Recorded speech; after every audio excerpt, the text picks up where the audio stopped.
Salah satu pertanyaan yang penting secara khusus dalam lingkup gereja Protestan atau gereja-gereja di Indonesia adalah bagaimana caranya memilih gereja yang baik. Ya, ini menjadi pertanyaan. Mengapa ada pertanyaan bagaimana memilih gereja yang baik, ya, yang benar? Karena memang denominasi gereja di Indonesia ini cukup banyak. Kalau melihat dari jumlah yang ada itu mencapai 300 lebih. Dan kemudian juga pendidikan tinggi teologi, ada yang mengacu kepada gereja dan yayasan, tapi tentunya kepada gereja itu juga 350 lebih institusi. Jadi itu sudah bisa kita bayangkan bahwa memilih gereja dari begitu banyak denominasi merupakan sesuatu yang tidak mudah. Kemudian juga kita mesti tahu dulu pemerintahan gereja. Pemerintahan gereja ada yang namanya papalisme, itu Katolik, kemudian episkopal, itu seperti AKBP misalnya demikian, dan juga gereja-gereja ortodoks, episkopal. Kemudian gereja presbiterian sinodal, gereja presbiterian sinodal itu seperti GPIB, GKI, GEMIT, GEMIM, dan kemudian adalah yang namanya gereja kongregasional. Kongregasional itu adalah gereja-gereja yang memang pada umumnya gereja-gereja baru ya, Pentakosta, karismatik, gitu, kongregasional ya. Banyak kan demikian. Meskipun Injili juga ada yang kongregasional, ada juga yang sinodal, presbiterian sinodal. Tapi kita bisa melihat dari tiga hal tadi seperti itu. Yaitu ada papalisme, ada episkopal, ada presbiterian sinodal, dan kongregasional. Nah, dari 4 pemerintahan gereja ini, terdapat tentunya banyak gereja ya. Artinya banyak denominasi gereja. Tapi sebenarnya pemerintahan gerejanya hanya 4. Tapi kalau dia lebih jauh lagi, kongregasional sendiri itu bermacam-macam juga ya. Ya, ada kongregasional, di dalam sinodal ada sinodal. Karena sinodal sebenarnya bukan sinodal ya, karena kongregasional seperti misalnya gereja-gereja Bethel itu memang ada sinodal, tapi sinodal hanya tempat ya semacam ya konsultasi begitu. Dia tidak punya hak untuk mengatur langsung kepada pendeta-pendeta di gereja-gereja yang ada. Jadi di sini kita bisa melihat bahwa kemudian kalau gereja kongregasional itu tergantung pendetanya. Nah, ini menjadi repot kan, karena pendetanya juga biasanya juga lulusan pendidikan tinggi teologi yang beragam. Nah, ini menjadi persoalan. Demikian juga Injili. Nah, itu timbul pertanyaan, bagaimanakah caranya atau apa saja yang kita perlu perhatikan di dalam memilih gereja yang baik. Ya, tentunya baik dalam arti kita bisa bertumbuh. Menurut saya yang utama adalah, pertama, apakah gereja itu menjalankan misi gereja? Apa itu misi gereja? Misi gereja itu adalah ya tadi dia tidak lain daripada yang dikatakan oleh Yesus Kristus. Berarti ada di sana ada koinonia ya, ada marturia dan juga ada diakonia. Jadi kita akan melihat hal tersebut seperti itu. Tapi sebelumnya saya ingin beritahukan dulu untuk saudara-saudara yang atau orang-orang tua juga memahami bahwa anak-anak itu sebenarnya mendapatkan perlindungan hak asasi manusia dalam pemilihan tentang kebebasan beragama. Tetapi untuk dia bisa memilih maka ada perlindungan dari orang tua. Artinya adalah orang tua harus mengajarkan anaknya kalau memang agama itu begitu penting dan anak-anak itu harus memilih dengan tepat sesuai dengan hal yang benar, maka harusnya orang tua mengajarkannya. Orang tua menyiapkannya, mengajarkannya supaya mewarisi imannya itu. Jadi artinya adalah kalau orang tua itu baik ya, sebenarnya anak-anak itu tidak masalah mengalami pertumbuhan iman pilihan gereja itu berdasarkan keturunan, tidak ada masalah ya. Itu tidak ada salahnya, seperti juga kita punya budaya, suku yang berbeda dan kita tidak bisa melepaskan. Demikian juga ada yang dari HKBP, ada dari GKI, GPIB, GEMIT, GEMIM, dan terus kemudian tidak ada masalah. Bahkan itu justru baik. Kenapa baik? Karena dia sudah mengalami penyaringan-penyaringan. Ya, seperti itu. Meskipun memang perkembangannya akan menjadi lambat, semakin besar sebuah organisasi, ya memang akan semakin sulit kalau organisasinya akan sangat terpengaruh. Apalagi tidak ada pengembangan organisasi dalam merespon zaman. Itu akan terjadi. Tetapi semua organisasi memang begitu. Tapi saya sekali lagi disclaimer dulu. Sebaiknya adalah anak-anak yang bertumbuh dalam keluarga-keluarga, harusnya orang tuanya mengajarkan anaknya tentang pengetahuan agama. Bagaimana hidup beriman. Ya, orang tua bukan hanya beragama, tapi beriman dalam arti kata dia mempelajari tentang firman Tuhan, dan kemudian dia juga menghidupi firman Tuhan itu. Jadi bukan hanya pendengar datang ke gereja, tapi pelaku. Jadi contoh pertama, teladan pertama dari seorang anak adalah orang tuanya sebenarnya. Orang tuanya jangan menyerahkan kepada pendeta, kepada guru, tidak, orang tuanya. Ya. Karena itu orang tua berpendidikan tinggi dua-duanya, semua itu bagus. Tapi jangan gara-gara berpendidikan tinggi dua-duanya, mereka tidak punya waktu untuk membimbing anaknya. Sehingga anaknya ya pemahamannya jauh lebih rendah. Jadi sekali lagi yang pertama tadi saya katakan, harusnya memang diwariskan dari orang tuanya.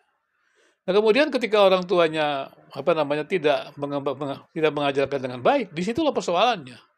Anak-anak mereka mengalami kesulitan untuk memilih, apalagi zaman sekarang ini ya, zaman medsos itu, di mana informasi begitu terbuka luas. Dan mereka akan menjadi sulit untuk memilihnya. Pertama, mereka tidak diajarkan atau diwariskan pengetahuannya, tradisi yang ada. Yang kedua, mereka tidak punya teladan gitu. Nah, teladan mereka justru dalam dunia medsos yang sebenarnya sangat berbeda ruang dan waktu mereka. Karena di medsos itu kan ya sepertinya kalau kita lihat itu di maya ya, seperti tidak terikat dengan ruang dan waktu. Walaupun sebenarnya terikat, tapi kan tidak terlihat. Kecuali kita bersama-sama berada ya dalam ada di luar jaringan. Berarti kan kita berada dalam ruang dan waktu. Kalau di dalam jaringan kan ya mungkin waktunya sama, tapi ruangnya kita kan berbeda begitu, seperti itu. Nah ini menjadi persoalan. Maka tadi saya katakan kalau kemudian disuruh memilih gereja yang bagaimana, yang pertama tahu tadi orang tuanya mendidik. Dan orang tuanya kemudian melakukan katekisasi, membawa ke gereja, misalnya katekisasi. Biasanya katekisasi kan usia 15, ya 16. Sehingga pada usia 17 tahun, sebagaimana juga peraturan-peraturan tentang kebijakan bagaimana pemilihan umum gitu, bahwa seorang sudah dianggap dewasa bisa memilih, maka anak itu bisa memilih. Tapi anak memilih itu sudah diperlengkapi, sudah diwariskan nilai-nilai dari orang tuanya. Nah kalau tidak, ini menjadi persoalan. Jadi sekali lagi itu adalah hal yang penting. Kenapa kebebasan beragama, pemilihan agama itu diberikan kebebasan? Karena memang anak itu dari kecil sudah dilindungi, sudah diberikan haknya, sampai dia bisa mempunyai kemampuan memilih. Ya, kalau dia punya kemampuan memilih, ya dia bebas memilih, termasuk juga persoalan agama. Itulah sebabnya ketika terjadi untuk masyarakat-masyarakat kita yang masih komunal, ketika anaknya sudah mulai jadi dewasa untuk memilih, mereka kaget. Nah, sekarang kemudian setelah itu pertanyaannya adalah kalau ya kita tidak biasanya anak-anak dalam keluarga yang orang tuanya tidak memiliki pemahaman Alkitab yang baik, pemilihan peraturan yang baik itu terjadi, atau mereka hanya bergereja sesuai dengan tradisi, tidak mewarisi, tidak mengajarkan kepada anaknya perbantuan, tidak memberikan teladan bagaimana hidup sebagai orang percaya. Nah, itu anak akan mencari figur lain, mencari dari pendetanya, mencari dari guru-gurunya. Dan kemudian juga kalau dia tidak dapatkan juga di gereja itu, dia akan mencari dari gereja lain. Dan kemudian sekarang lebih repot lagi, sekarang sudah biasa kita menemukan dari berbagai gereja, di medsos, dan gereja-gereja lain juga, dengan terbukanya itu, nah kita menjadi, anak-anak itu menjadi banyak penawaran. Nah sekarang kemudian ditanya, apa yang menjadi, indikator atau menjadi persyaratan yang kita harus pilih. Jadi saya katakan bahwa kita harus memilih gereja yang baik dari mana? Baik dalam arti kata dia melaksanakan tugas atau misi gereja. Tugas misi gereja itu apa? Yaitu koinonia persekutuan, kemudian juga kesaksian, dan kemudian juga diakonia. Artinya adalah kalau kita melihat pertumbuhan kehidupan beragama juga kita lihat sana bahwa seorang itu bisa bertumbuh agamanya karena pertama adalah misalnya kita bicara tentang belief ya, iman gitu ya. Berarti kan ada hubungan dengan doktrin, ajaran. Berarti yang kita perlu tahu adalah kita perlu belajar Alkitab dengan baik, dengan benar. Maka itu kita harus tahu pendetanya siapa. Pendetanya dari pendidikan mana, sekolah teologi apa. Kemudian sinodenya bagaimana, kerjasama dengan gerejanya bagaimana, apakah dia sendiri atau apa. Kemudian pendidikan tinggi teologinya bagaimana, apakah dia ada kerjasama dengan pendidikan tinggi teologi. Nah ini mesti dilihat, salah satunya kalau pendidikan tinggi teologinya tidak ada kaitannya dan tidak bagus, nah ini menjadi persoalan gerejanya. Karena itu pendidikan tinggi teologi yang menghasilkan tenaga-tenaga yang tidak bagus, yang langsung itu menyasar adalah gereja, melemahkan gereja. Ini tidak main-main memang. Jadi pendidikan tinggi teologi tugasnya berat sekali karena menghadirkan tokoh-tokoh agama. Berarti kalau tokoh-tokoh agama, pendeta-pendeta, dan tidak terlatih, nah bagaimana? Yang pertama tadi kita lihat, apakah benar ya diajarkan tentang kebenaran. Karena kalau kita mau bertemu dalam iman, mesti ada kebenaran gereja itu. Mesti ada pemahaman yang baik. Apa mereka itu punya masing-masing para pendeta itu ada hubungan dengan yang lain. Karena kalau tidak ada orang yang ahli segalanya, dia mesti bekerja sama. Apakah ada keterbukaan kerjasama dengan lain? Pendidikan tinggi teologinya bagaimana? Itu menjadi persoalan. Jadi pertama waktu kita memilih gereja yang baik, pertama lihat pendetanya. Pendetanya tamatan dari gereja mana? Teman-teman pendetanya bagaimana? Sinodenya bagaimana? Nah itu kita perlu. Apakah ada juga kebersertaan daripada tokoh-tokoh agama lain? Nah ini menjadi pertanyaan. Nah, apakah ada jaminan bahwa jemaatnya diajarkan dengan kebenaran firman Tuhan yang baik? Kalau hanya satu orang yang menonjol, nah yang berbahaya sekali. Dia bisa buat apa saja. Menjadi indoktrinasi, ini kan berbahaya. Jadi cara memilihnya adalah, apakah itu diajarkan firman Tuhan? Nah, kalau diajarkan firman Tuhan kan berarti ada komitmen. Komitmen kepada Tuhan, komitmen kepada sesama. Gitu. Nah, berarti juga ada pertumbuhan rohani, ada keterikatan kehidupan beragamanya. Ya. Ada aktivitas ibadahnya. Seperti itu. Dan kemudian juga karena komitmen sesama ada kesaksian. Kesaksiannya bukan hanya sekedar dia beritakan Injil, pergi kemana-mana, bukan begitu. Yang pertama-tama dia bukan hanya menjadi pendengar, tapi pelaku firman. Menjadi pelajar yang baik, menjadi siswa yang baik, ya seperti itu. Kemudian juga menjadi orang tua yang baik, bekerja yang baik. Jangan majelisnya para koruptor. Kalau pendeta majelisnya para koruptor, ya mau jadi apa? Seperti itu kan. Jangan majelisnya adalah pedagang-pedagang yang kerjanya ya gitu, menghisap ya rakyat ya. Jangan sampai seperti itu. Dan itu ya hanya sekedar panggung sandiwara itu gereja, maaf seperti itu ya. Dan kita akan jadi terasing di sana. Ya karena masing-masing punya kepentingan sendiri di situ. Nah, jadi harus hati-hati. Jadi pertama adalah lihat ya siapa pendetanya. Bagaimana kerjasama dengan gereja lain? Bagaimana kerjasama dengan sekolah tinggi teologinya? Adakah jaminan diajarkan kebenaran firman Tuhan? Ya. Kemudian yang kedua adalah ada komitmen tidak? Ya.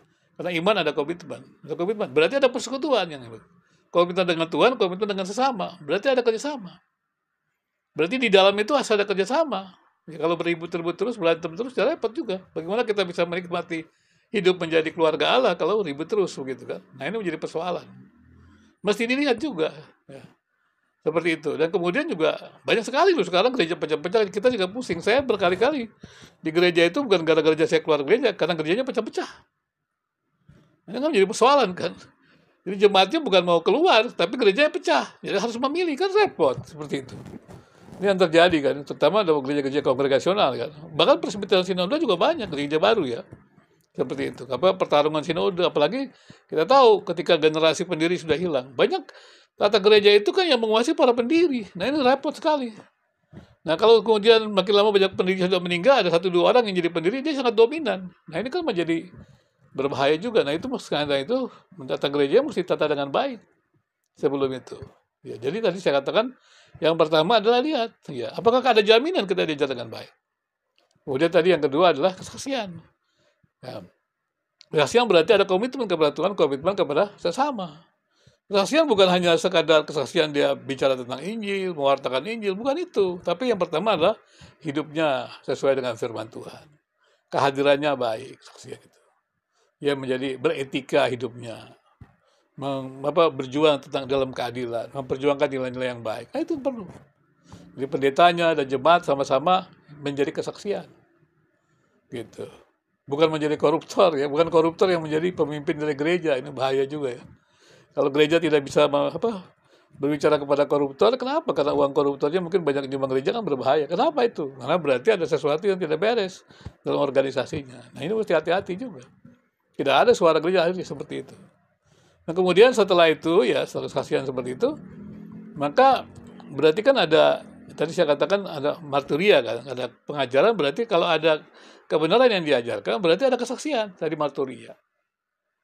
Ya, kemudian setelah ada marturia adalah ada diakonia, ya, seperti itu ya. Diakonia artinya ya di dalam gereja itu. Jadi yang penting sekali adalah apakah organisasi gerejanya baik. Nah ini persoalan untuk gereja yang baik ya. Nah, kemudian kalau organisasi gereja yang baik kan baru bisa kesaksian. Nah ini bisa kesaksian ya, seperti itu. Jadi memilih gereja yang baik itu mesti lihat dari itu, ya. Yaitu diakoninya bagaimana? Masa gereja kemudian sangat kaya tapi banyak orang miskin terlantar? Itu kan nggak benar. Gereja sangat kaya, pendidikan jemaatnya susah. Gimana membangun pendidikan yang baik? Ya. Kalau gereja tidak perlu dengan pendidikan, pekerjaan. Ya, orang datang ke gereja kemudian menyumbang segala macam, tapi jemaatnya susah. Jemaatnya juga mengalami banyak masalah. Bagaimana diakonianya? Ya kan, diakonianya bagaimana? Pelayanan diakoninya bukan hanya keluar, tapi ke dalam dulu. Kan keluarga dulu kan, keluar dulu. Nah, seperti itu. Apakah Anda bisa menikmati itu semua? Apa gereja menjalankan seperti itu? Ada apa? Ada koinonianya, ada marturianya, dan ada diakonianya. Nah, itulah. Jadi memilih gereja yang benar itu, yang baik itu, yang baik itu nggak gampang sekali. Ya. Tapi saya sarankan tadi, memang harusnya tanggung jawab pertama adalah orang tua. Jadi agama tuh karena awalnya kan private ya. Jadi agama itu harusnya orang tua yang mewariskan, mengajarkannya. Tapi kalau sudah diajarkan dan diberikan kebebasan, ya itu tadi kita katakan karena dia diberikan nilai-nilai oleh orang tuanya dan dia bisa memilih. Apalagi kemudian kita tahu bahwa ketika kita bicara tentang iman, ya itu kan anugerah Tuhan. Tapi orang tua sudah mengajarkan, mewarisi tradisi iman kepada anak-anak mereka. Itulah menurut saya, itu yang hal yang perlu diperhatikan pada waktu kita memilih gereja yang baik. Terima kasih.